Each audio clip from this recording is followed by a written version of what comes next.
At 90, I've learned you're not running out of years. You're running out of ordinary Tuesdays, and by the time you notice, most of them are behind you. I'm Catherine Louise, 90 years old. I've lived alone 15 years now, since the night my husband didn't wake up. I've buried him, my closest friends, and nearly everyone I knew before I was 40. It took me 65 years to learn one thing. And I'm afraid it will take you that long too, unless someone like me tells you tonight without softening it. We were taught to endure. We were taught to keep going. Nobody taught us that later is a thief. It quietly takes the porch nights, the Sunday mornings, the 10th time he tells the same story. If you've ever said later to someone you love, this message is for you. Before we begin, comment 1 if that sentence just stung. Comment 0 if you still believe you have plenty of time. I'll read your answers. There is a truth nobody wants to say out loud to a woman our age. Not your children, because they're afraid of upsetting you. Not your doctor, because he has 12 minutes and a checklist. Not the self-help books, because grief doesn't sell as well as gratitude. So I'll say it. Someone has to. At 90, I have outlived nearly everyone who ever knew the girl I used to be. Richard, my husband of 42 years. My sister Margaret, who went in her sleep at 73 without a single warning. My best friend Dorothy, who called me every Sunday morning for 30 years until one Sunday the phone didn't ring. The priest who married us. The doctor who delivered my children. The woman who cut my hair for 4 decades. Gone, all of them, and most of them without what we used to call a proper goodbye. Let me tell you what it actually looks like to live this long. You stop keeping a Christmas card list because there's no one left to mail to. You start recognizing the voice on the phone before the name comes, because there are only 4 voices left who still call. And you begin to understand a truth that younger people simply cannot absorb, no matter how gently you try to explain it. Here it is. When a person leaves suddenly, and most of them do, they don't just take their body with them. They take every word you were waiting for the right moment to say, every apology you were going to deliver when things cooled down, every tender thing you thought you'd have another evening to whisper. They take the conversation you were planning for when the kids were older, the trip you were planning for when work slowed down, the hand you were planning to hold when you weren't so tired. All of it goes into the ground with them, and none of it ever comes back. Let me tell you about a friend of mine, Helen, 76 years old, married to Arthur for 51 years. Arthur had a mild heart attack on a Wednesday afternoon, the kind the doctors assured them was manageable. He was sitting up in bed the next morning, complaining about the hospital coffee. Helen kissed his forehead, said she'd be back after lunch, and went home to change her clothes. He died at 11:47 that morning, alone. Helen told me something I will never forget. She said the first thing she did, back at the house, wasn't cry. She went to the laundry basket and pulled out his pajamas from 2 nights before. She held them to her face because they still smelled like him, and what she thought standing there wasn't, "I loved him." She already knew that. What she thought was, "I never told him how proud I was of how he handled his mother's death. I was going to tell him. I was waiting for a better moment." There was no better moment. There never was going to be. That is the part no one warns you about. We think the worst thing about sudden loss is the shock. It isn't. We think it's the loneliness afterward. That's real, but it isn't the worst either. The worst is the inventory. The quiet, relentless accounting of every sentence you swallowed, every hand you didn't reach for, every "I love you" you assumed could wait one more day. Our generation was raised to endure, not to speak. We were taught that real love doesn't need to be said out loud, that good women don't make a fuss, that there's always tomorrow for the soft things. And we were wrong. We were gently, thoroughly, catastrophically wrong. So hear me tonight. Sudden loss isn't the worst part. The worst part is the inventory of what you never said. It was 2:47 in the morning when I sat down at the kitchen table and made myself a promise I could not keep. The coroner had just left. The paramedics had packed up their equipment and driven away in silence. The house was quieter than any house had a right to be. Richard had eaten his last breakfast at that table 8 hours earlier. 2 pieces of toast, half a banana. The coffee mug was still on the drying rack where he'd placed it, rinsed but not washed. I remember staring at that mug like it held answers. It didn't. I sat there until the sun came up, and somewhere between 3 and 4 in the morning I said it out loud, to nobody, to the empty chair across from me. I said, I will never waste another day, not one, not ever again. I believed it. I meant it with every cell in my body. I was certain that losing him had burned something permanent into me, something that would never let me forget how precious an ordinary Tuesday really is. I broke that promise by the following Tuesday. My daughter came over to help with arrangements. She made the mistake of loading the dishwasher wrong, plates on the wrong rack, cups where the bowls were supposed to go. And I heard myself, as if from very far away, snapping at her about it. My husband had been in the ground for 6 days, and I was snapping about dishwasher placement. That was the first small betrayal. There were hundreds after it. I was short with the checkout girl. I scrolled through my phone while my grandson told me about his soccer game. I said, I'm busy, call me tomorrow, to a friend who, it turned out, would be dead within the year. I did not want to believe it about myself. For months I told myself I was just tired, just grieving, just adjusting. But I wasn't, not really.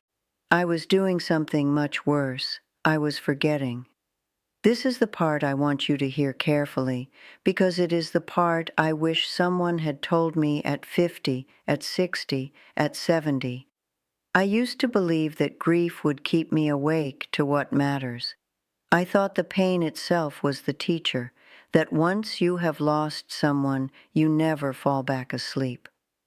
I was wrong. Grief is not a permanent wake-up call. It is a very loud alarm that you and your brain and the ordinary weight of laundry and bills and doctor's appointments will eventually learn to sleep through. We all know life is short. That isn't wisdom. That's a greeting card. My 9-year-old great-granddaughter knows life is short. She just doesn't feel it. And most days, neither do you. Neither do I most days, and I'm 90. Here is the actual lesson, the one it took me decades of small betrayals to understand. It isn't that life is short. The lesson is, you will forget it's short, over and over and over again. You will forget on the drive home from the funeral. You will forget the morning you get the biopsy results back. You will forget while you're angry about something stupid, and while you're tired, and while you're rushing to be somewhere that doesn't actually matter. You will drift back into autopilot faster than you can possibly imagine. And the only real work of the rest of your life is catching yourself when you do. So be honest with me right now. Be honest, because I was not honest with myself for a very long time, and I paid for it. Comment 1 if you just realized you've been forgetting too, even this week, even today. Comment 0 if you still think you'll be the exception, the one person whose promise holds. I want to know who is here with me, because that answer, the truthful one, is where the real work begins. People ask me sometimes, now that I'm 90, what I regret most about 42 years of marriage. They expect me to say something dramatic, The fight we had in 1973 about the mortgage. The year I almost left because I thought he didn't see me anymore. The Christmas his mother ruined by criticizing my turkey in front of everyone. I don't regret any of those, not really. Those are the stories that turn into laughter at anniversaries. Those aren't what keeps me up at night. What I regret are the Tuesdays. A Tuesday night in 1994, a little over 30 years ago. Richard came into the kitchen at 7:30 in the evening, and he asked me if I wanted to sit on the porch with him. Just sit. That was all. The light was gold, the kind of light we used to get in late September before the leaves turned. And I looked up from the laundry basket, and I said, after I fold these, I remember it as clearly as if it happened this morning. After I fold these. He nodded. He said, sure, honey, I'll be out there. And he went out alone. I folded the laundry. I got distracted by a phone call. I never made it to the porch that night. I folded laundry for 30 more years of Tuesdays. He has been gone 15. Let me tell you what 42 years of marriage actually teaches you if you are paying attention. Love at our age is not measured in anniversaries. Nobody at the end of a long life sits by the window and thinks about the wedding. Love is measured in Tuesdays, in the ordinary, unremarkable, invisible nights when somebody asked you to sit, and you either sat or you didn't, and most of the time, without even realizing what you were doing, you didn't. There was a phrase I used about 1,000 times. Later. In a minute. After I finish this. I said it to Richard while chopping onions. I said it to my children while sorting through a drawer. I said it while running the vacuum, while ironing his shirts, while answering a letter that could easily have been answered the next morning. Every later felt like a perfectly reasonable small pause. Added up, they were the architecture of our marriage, and most of them never got paid back. There is no later account where those moments are waiting for me now. The bank is closed. Here is something else I want to tell you, and I want you to not flinch. The stories Richard told me in his last years, the ones he told me for the 6th and 7th and 10th time, I used to sigh, sometimes out loud, sometimes just inside my chest where he couldn't hear, but God could. That man had heard me tell the same stories, too. He had laughed every time, and what I would give now, what I would pay, what I would sell, to hear him tell me about his first job at the bakery one more time, for the 11th time, for the 20th, I cannot put into words, but he isn't coming back, and those sighs are the stones I carry now. So ask yourself something, not tomorrow, right now, wherever you are listening to me. How many Tuesdays do you think you have left with the people who are in your house? Count them. Be brave enough to count them, because at some point one of those Tuesdays is going to be the last one, and none of us get told which one it is. I do not miss our weddings. I do not miss our vacations. I do not miss the big photographed moments. I miss the porch he asked me to sit on. I know exactly what you're thinking right now. You are thinking, yes, yes, but that won't happen to me. Not like that, not yet. You are making private negotiations with time. You are assuming your knees will hold up because they've always held up. Your sister will always be one phone call away because she always has been. Your grandchildren will keep climbing onto your lap because they always have. I thought the same things. Every woman I have known who made it this far thought the same things, and almost every one of us was wrong in the exact same ways. Let me tell you about 3 women. The first is a friend of mine named Louise, 73 at the time, and she had been saving for Italy for 9 years. She had the flights booked, the hotel in Florence, the little guest house in a Tuscan village paid for in advance. She told me on the phone, I'm finally going. 6 weeks before the trip, she walked down the front steps of her church, and her right knee simply stopped working. No accident, no fall. The cartilage had been thinning for years, and it decided that Sunday morning was the day. She had surgery. Then the other knee went the following spring. Then her balance. The passport is in a drawer in her kitchen. It expired 3 years ago. She has never been to Italy. The second woman is a friend I had since I was 28, Beatrice. For 41 years, Beatrice and I spoke every Saturday morning at 10 o'clock. She called me. I called her. It did not matter who dialed first. It only mattered that the phone rang. We talked about our husbands, our kids, our knees, our hair, the price of eggs. I assumed those Saturday calls were a permanent feature of the universe, like gravity. One Saturday 4 years ago, the phone didn't ring. I figured she was at her daughter's. I waited. By 3 in the afternoon, I called. Her daughter picked up, crying. Beatrice had died in her sleep on Friday night. She was 79 and perfectly healthy at the last checkup. 41 years of Saturdays, and then one Saturday, nothing. The third woman is me. I had a grandson named Caleb. When he was 8 years old, he was at my house every weekend. He built forts in my living room. He asked me to read the same 3 books until I could recite them backwards. He told me I was his best friend, and I, like a fool, thought that was the shape of the rest of our relationship. Caleb is 19 now. He's in his 2nd year of college in another state. He loves me, I know he does, but he texts me with a thumbs-up emoji when I send him a picture of the cat. The last time he sat in my lap was probably 11 years ago, and I couldn't tell you which day it was, because at the time I didn't know it was the last one. The trip never happened. The call never came. The visits quietly stopped. That is the pattern, and it is almost universal, and you are not the exception. So let me switch from we to you for a moment, because this next part is for you. You have time right now. That is not meant to comfort you. That is meant to wake you up.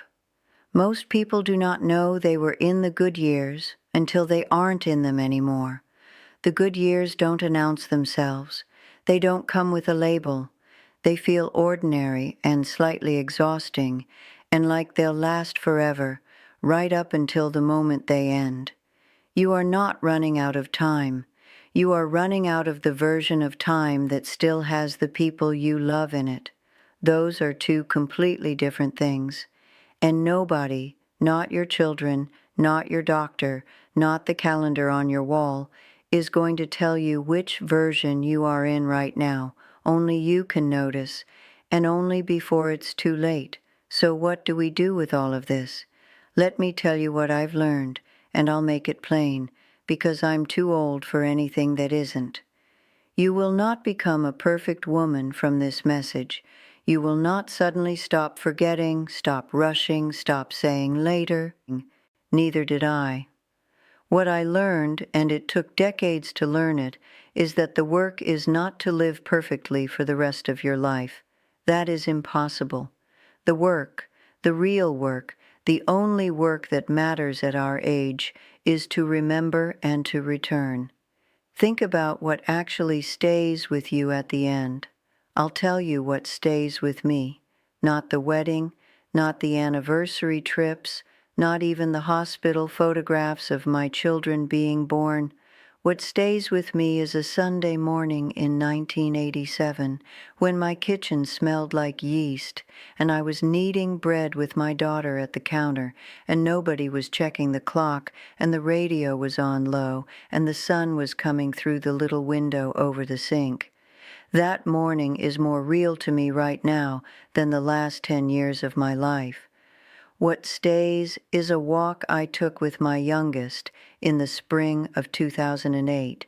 She told me she was scared of something at work, and for the first time in probably a decade, I did not start composing my answer while she was still talking. I just listened. I let the sentences land. I heard her. She told me years later that she still remembers that walk. So do I. It lasted 40 minutes. These are small, ordinary things. That is the whole point. The treasures of a long life are not the extraordinary moments.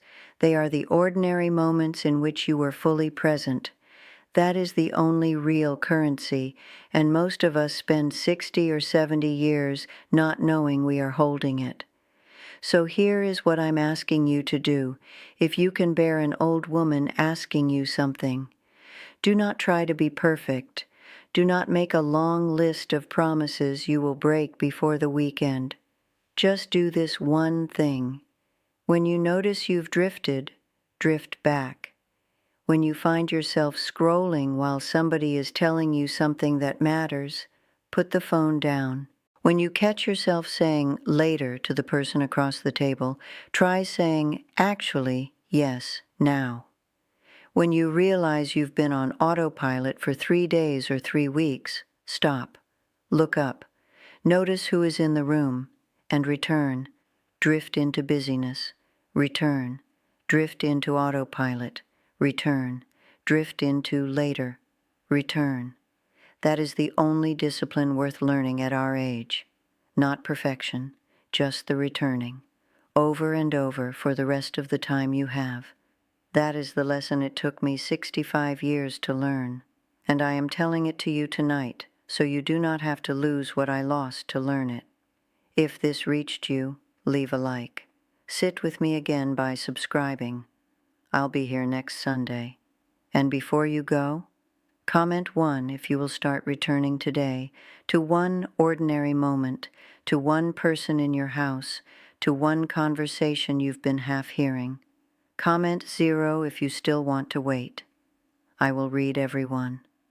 Later never comes, but right now always does. And it is always waiting for you to come back.